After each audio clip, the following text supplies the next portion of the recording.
9. We have our first guest this week, Miss Bryn Gerlich, former Texas Tech Lady Raider, just finished her 5th season of college hoops. Welcome, Bryn. Hi, y'all. Thanks for having me. So good to have you on as our first official guest. Making history today. Oh, I feel so special. Yeah. Yes. Yeah. And what better way for a female podcast to have on a female guest? I would say that's a big deal for us. So Big thanks for goal, coming and on. Yes, we appreciate your time today. No, I love it. Yeah. Hannah, do you want to kind of introduce her to our audience, maybe if they don't know quite her background in college athletics, kind of give them a rundown? Yes, so long story short, she is a Texas girl. So Kia and I, two of us are from Texas, so. Love it. Soon to be Texan over here. A wannabe over here. I identify as Texan, thank you. She went to Colleyville Heritage High School and then went on to OSU, played there for about 2 seasons, and then met her mom at Texas Tech, and she played there for 3 seasons under her mom. Is that all correct, Bryn? All right, yes. Perfect. So we have kind of just little bits and pieces about you on our scripts this week. So I did read where when you were going through your recruiting process in high school, and UTA was obviously one of your options. And for our viewers, her mom at the time was the head coach at UT Arlington there. And that was one of your options, but you chose to go another route. So tell us a little bit about that recruiting experience the first time around. Oh gosh, that experience was very different. I think everyone has a different recruiting experience. It's just I had a mom who knows that process so well. So having her on visits while also in a way letting her recruit me was just a really interesting balance I think we had to find. And the reason I chose not to play there initially was, for one, I wanted to try and play at the Power 5 level. My mom is the reason I wanted to play college basketball, and I got to hear all the stories about her playing and winning at the highest level. So that was something I always wanted to do. And so Oklahoma State offered me that. But at the same time, I think I just had a lot of maturing to do. I just don't know if I could have handled my mom as my head coach at the time. I was just still really young, and there's just so much that goes into college athletics, as y'all know. And so I wanted to have her as my mom solely so that I could have someone to confide in. I think during that freshman year is just so hard. And so, yeah, that was kind of the reason behind me not playing for her initially. But obviously the opportunity came around that every dream and goal that I wanted and that she wanted kind of aligned. And the last 3 years have just been a dream. Oh.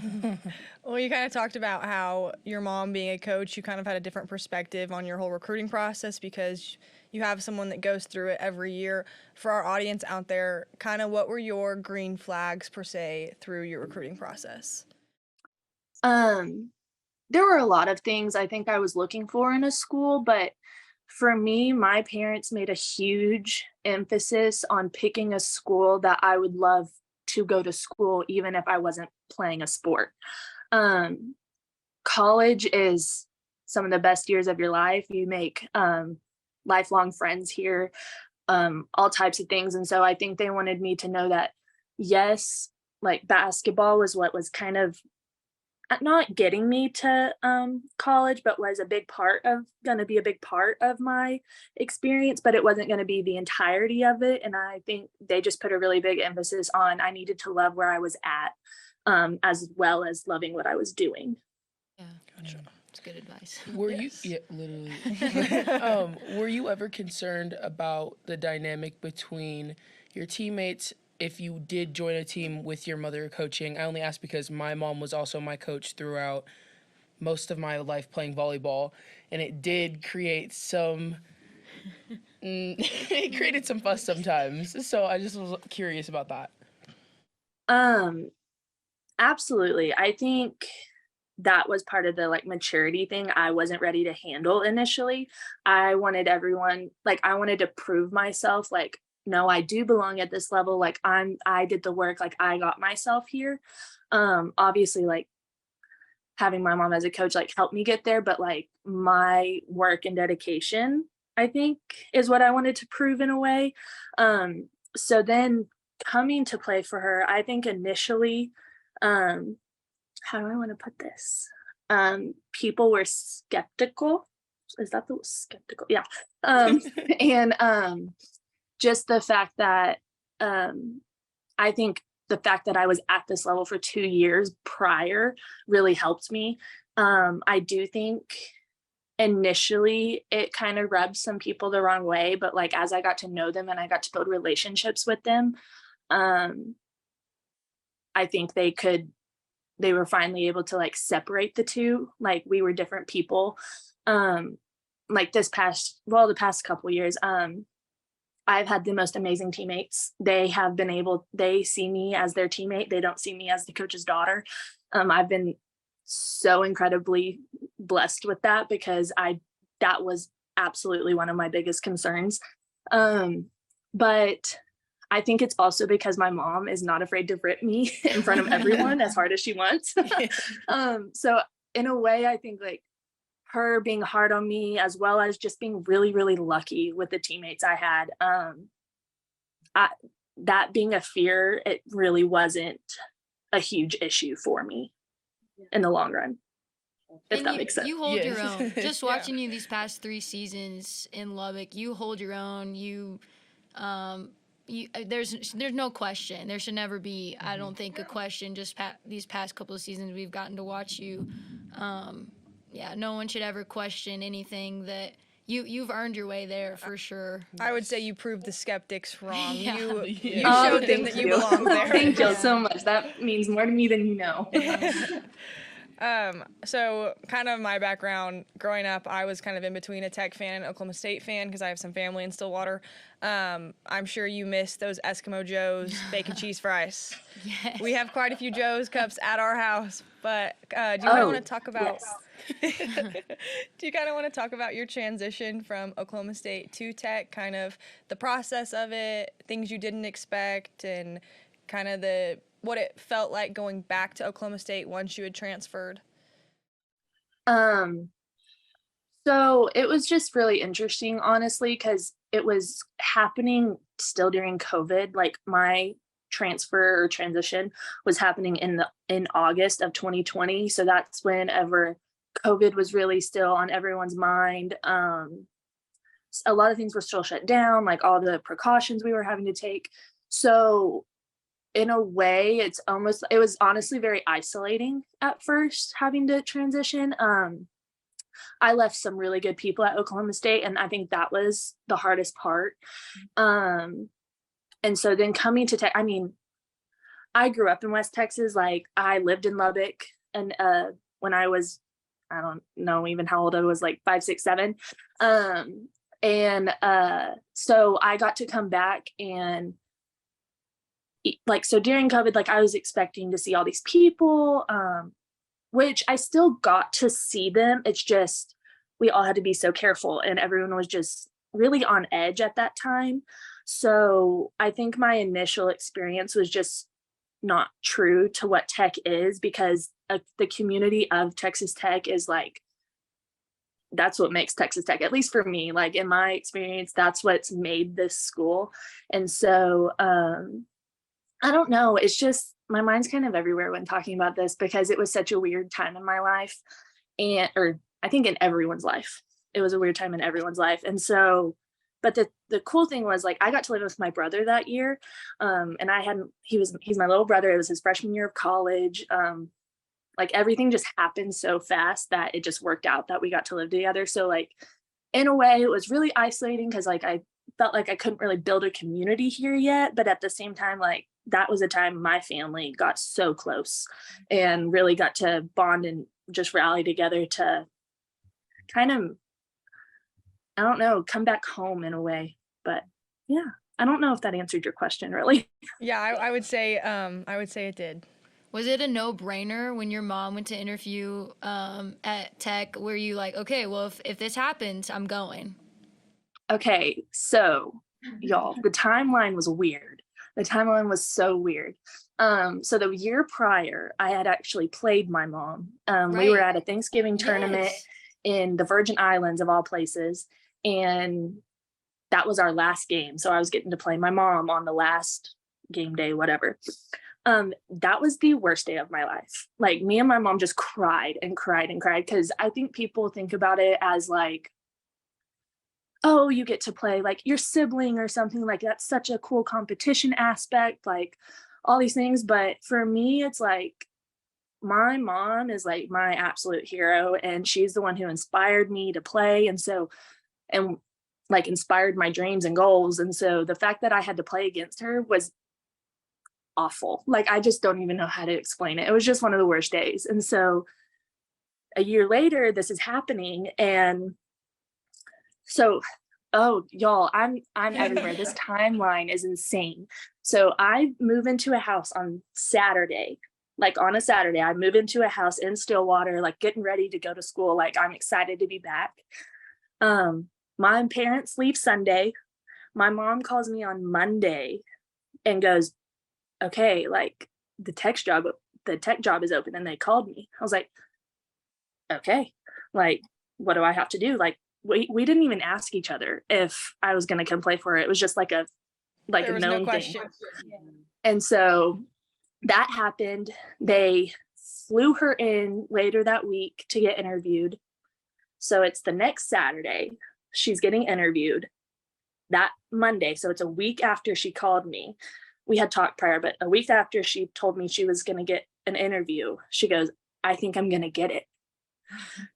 Later that night, she calls me. She goes, I got it. I walk in. So that was like 8:00 Monday night. I walk in before noon at OSU and like tell my coaches, like, hey, like, this is the situation. Like, I have to do this. So go in noon on Tuesday, tell them bye, basically. I fly to Lubbock Wednesday morning for her press conference, fly back that night. My brother meets me in Stillwater on Thursday, pack up my entire house, and I'm in Lubbock Friday. Wow. Like, it was just the weirdest week and a half of like my life. Just because I was kind of going to school and working out. And so like I felt awful for my teammates, like that I was doing that, but at the same time, they all understood. So yes. So to answer your question, like my long answer, we did not even ask each other. Like, it was a yes. We just knew that was what was going to happen. That's awesome. And then you got Vivian in the mix. She Yes. shows up later, I guess. Yes. So that's actually who I was living with in Stillwater. So she was kind of going through that whole process with me, and like more so like helping me through it. And then it was just kind of like, well, you're leaving. So she just kind of, I don't even know how it all happened. It's like, Just come You're on. going, so I want to go too. I was just like, I'm going, like, do you want to go? It just worked out. It was so great. It was so great. That is awesome. That's an awesome story. Yes, that is a fun story. A mess.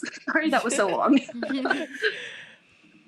Yeah, I did see that you played your mom that year, and I wondered how I mean, special or just hard, but she's over there scheming against you, and you're scheming against her, but Yes, exactly. Like, it was super special, but I'd never do it again. right. And you never had to. If you would have stayed at OSU, you would have had to a couple more times. Exactly. For 3 years, and I just didn't. I don't think my heart could have taken it. I bet you hers couldn't have either. Yes. Oh yeah. But anyways, yeah. Us being college athletes, I'm sure we have a lot of stories at our time at buses breaking down and such. And, Oh my gosh. what are some of your favorite memories at your time at Tech or at Oklahoma State? Just like memories, being like an athlete. Memories, funny stories. Okay. Oh gosh. Oh god. Y'all, I played for 5 years. Oh, there's so many. Here, we'll narrow it down. You guys just went on a good tournament run. Yeah. What's your favorite memory from there? Well, I mean, this year was just really special. Like, it was never just uphill or like we just never.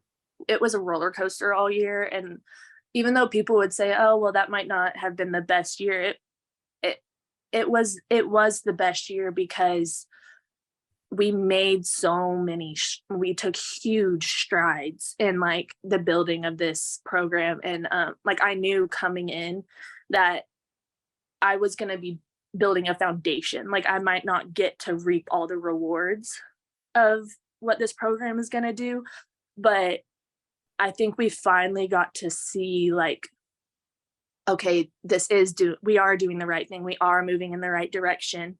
Like even just I don't know why this is one of my favorite memories from this year because it's such a weird thing, but we were playing Texas at home. We were winning. It was insane. It was so much fun. And I just remember our very last timeout. It's not like anything crazy was being said. Like I think we were up with like 4 with like 20 seconds left. But I just remember our entire team, like we never got back to like our bench. We all like met at half court and we like huddled basically at half court, like with my mom, with the coaching staff.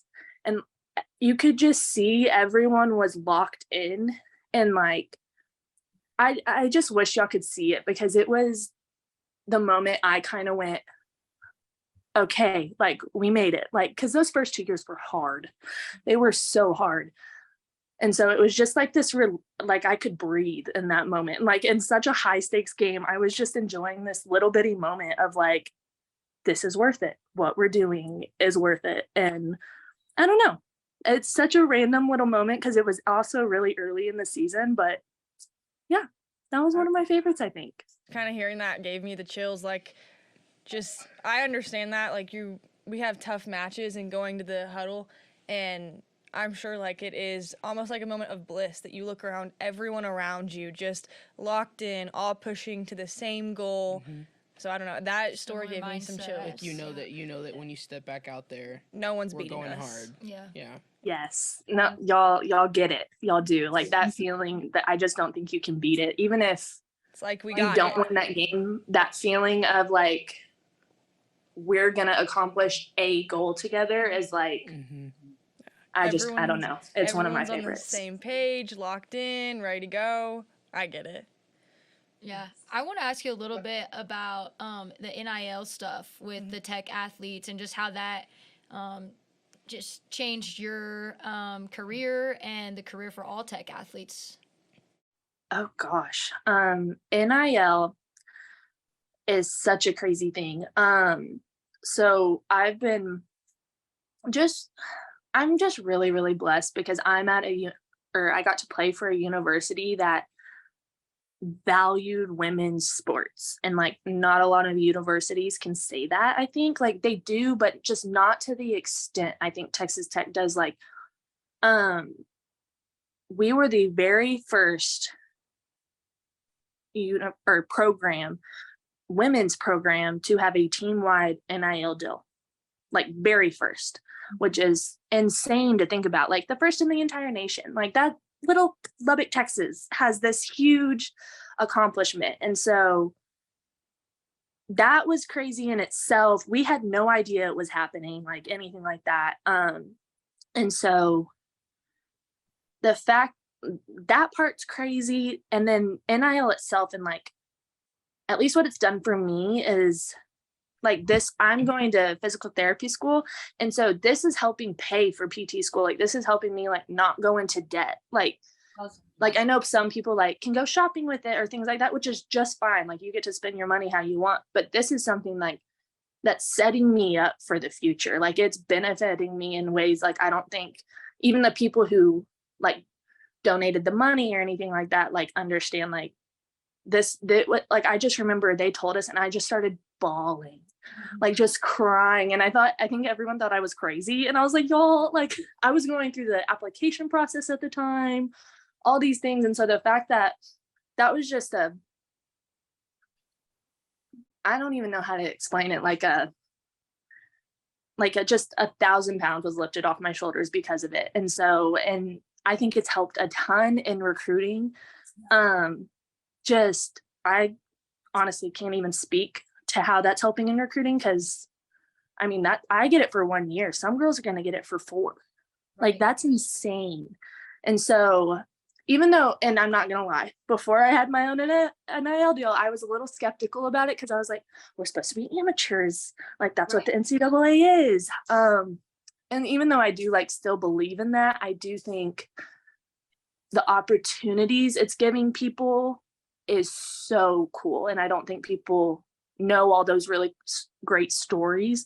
So just trying to see both sides of it, I think, is kind of a thing in itself. But I don't know. I'm super thankful for it. I'm glad you share your story, because I definitely think there is some negative, like there's a negative narrative about NIL, because people think, oh, like these college students are just doing anything with it, but it's nice to hear that you're getting to use it towards your future. Mm-hmm. All right, so finishing up this episode, we thought it'd be fun to play a little game with you.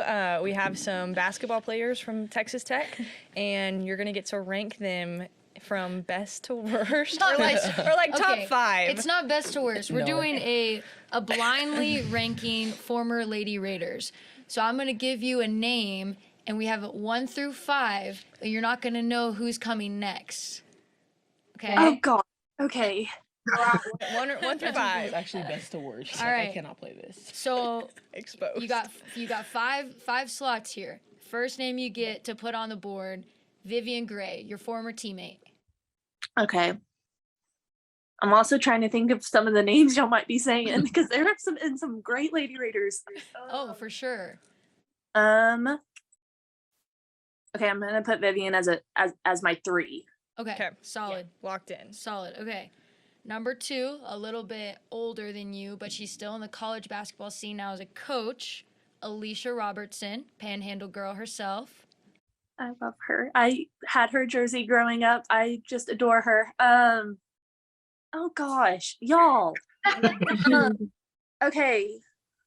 Oh gosh, Alicia. I'm really trying to think of the name. Okay, I'm gonna put her as my 4. Okay. I think that's a solid. All right. Okay. Cheryl Swoops. I gotta put her as number 1. I mean, that one. Thank you for giving me that one. Absolutely. Absolutely. You have to. When you talk Lady Raider basketball, you have to.